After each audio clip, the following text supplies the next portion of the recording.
The topic of our group's presentation is air pollution in third world countries by me, Parker Campbell, George Krager, Michael Fisher, and Mason Miller. Large amounts of air pollution can be extremely detrimental to one's health and an area's environment.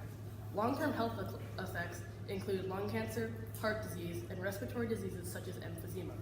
Long-term environmental effects include global climate change, ozone depletion, and crop and forest degradation, which all bode negative factors to our environment. When the Industrial Revolution began in the 1900s, a rapid increase of fossil fuels were put into the atmosphere. Manufacturing companies that were producing cars, steel, and various machines were all emitting harmful gases into our atmosphere. Today, air pollution is even more prevalent. According to Jason West of the Environmental Science and Technology Journal, air pollution contributes to millions of premature deaths around the world today, and air quality problems are growing in developing countries. Obviously, this is a very severe problem for our world today, especially in third world countries. Now, there's the context slide, sorry. This is a graph from the Business Insider, which highlights air pollution deaths per 100,000 people in countries around the world today. The blue countries represent countries with minimal air pollution, and the red countries represent countries with air pollution that is extremely high. As you can see, developed countries such as the United States and Australia both have minimal air pollution, while developing countries such as India, Iran, and Egypt, which are all developing, have extremely high amounts of air pollution. Our group's problem is that third world countries are being affected by the air pollution that is being produced by industrialized countries more than other countries because they don't have the resources and technology necessary to fight or prevent air pollution. This is because third world countries lack the funds that are necessary to invest in things like technologies that could help with their air pollution problem. This causes third world countries to have significantly worse air pollution than most other countries in the world. A company called Campbell said that air pollution in third world countries tends to be worse than most other countries because poor countries often lack the technologies and resources necessary to fight air pollution. As you can see on the chart on the next slide, all the countries on the left are non-industrialized countries and they're producing the lowest CO2 emissions per capita, whereas all the countries on the right are industrialized countries that are producing the highest CO2 emissions per capita. This shows that air pollution is not being caused by the third world countries, but by mostly industrialized developed countries. But yet, third world countries still have to feel the effects of air pollution the most. Another reason this is happening is that governments in third world countries are more focused on growing the economies of these countries and can't afford the time or resources to help with their air pollution problem. And if they were to try and do this, it could significantly hurt the economies of these countries even more. There's also several health and environmental effects that are caused by air pollution. According to the World Health Organization, the health effects of air pollution are very serious. 1/3 of deaths that are caused by stroke, lung cancer, and heart disease are caused by air pollution. Another source, the Massachusetts Department of Environmental Protection, says that along with the health effects of air pollution, there's also several environmental effects, such as acid rain, eutrophication, haze, ozone depletion, climate change, and many other effects. If we were to deal with the air pollution in these countries, it could help save countless lives because people wouldn't be affected by these diseases as much. It would also stop the environmental damage that is going on in these countries because of air pollution. Our first solution is to get external support from developed countries. Helping developing countries struggling with air pollution will not only impact the people in those countries, but the countries themselves. Hannah Risher and Max Rosier are both researchers and environmental scientists of our world in data. Combating air pollution in developing countries will require the creation of air quality standards, and developing companies will be forced to comply. The pros and cons are implied with this solution. Pros including improving technology, and cons including the financial burden and possible economic disruption. And the implications of this problem include the provided medical and healthcare treatment facilities and the possible reversal of air pollution altogether. The limitations include the hardship of enforcing this rule and the total economic price of this solution to go through. Developed nations can help create technologies in developing countries, jumpstarting the process and leading to earlier environmental protection agencies. Campbell. And you can see on this graph that East Asia and South Asia are the #1 annual deaths from outdoor air pollution by region. This country is developing or recently developed, and it shows that these are the ones that need the medical help.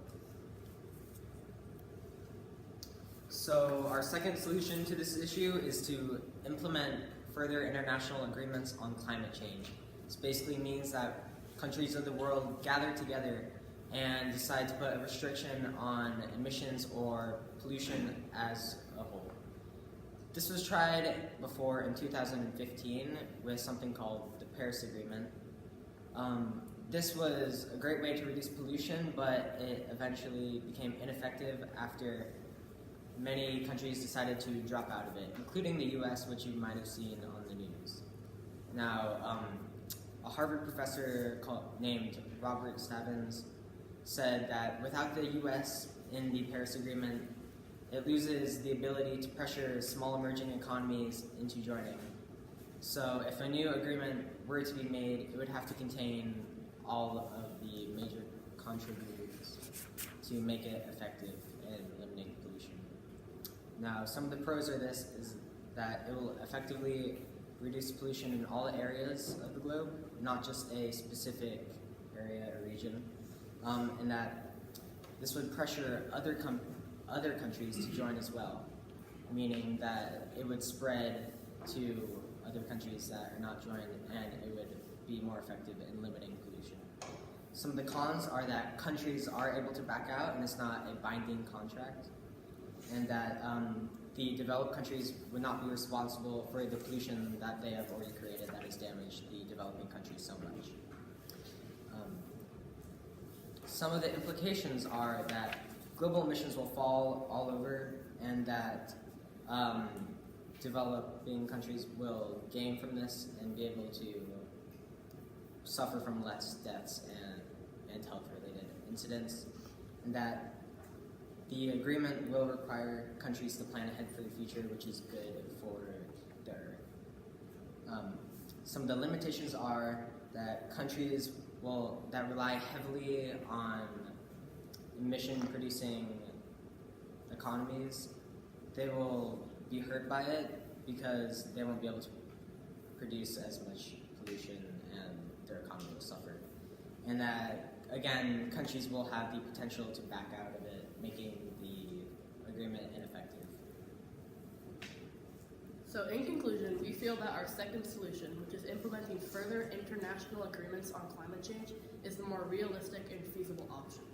While solution 1 does offer some compelling benefits, it is just not economically realistic because the developed countries will be after spending vast amounts of money for the solution to be effective. With further discussion, global leaders can come to an agreement that regulates pollution, but is also suitable for everyone's unique country. With a solution,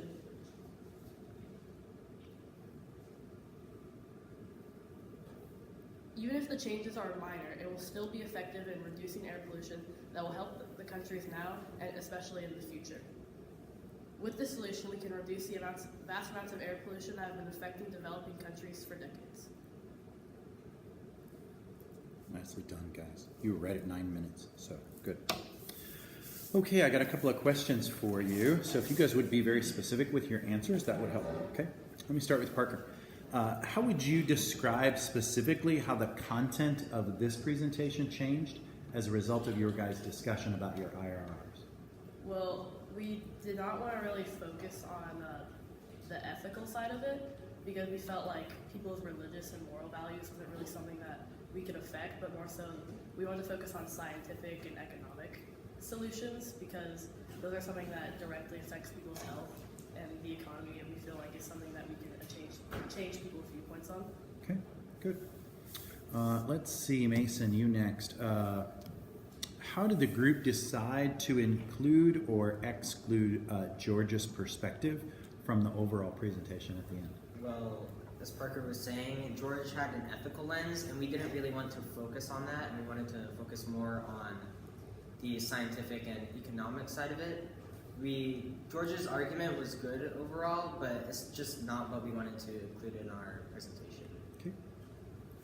And Michael, give one way that your thinking changed as a result of the research that Mason did. How did that change how you thought about this? Sure. So Mason had an economic lens in his research paper, and I focused on environmental, so I wasn't really focusing on the cost that it would like to implement the solution, because my solution was in my IRR, and realizing how much it would cost the developing countries to make this solution come true due to the economic standpoint, it just changed my thinking. Maybe that isn't the best solution.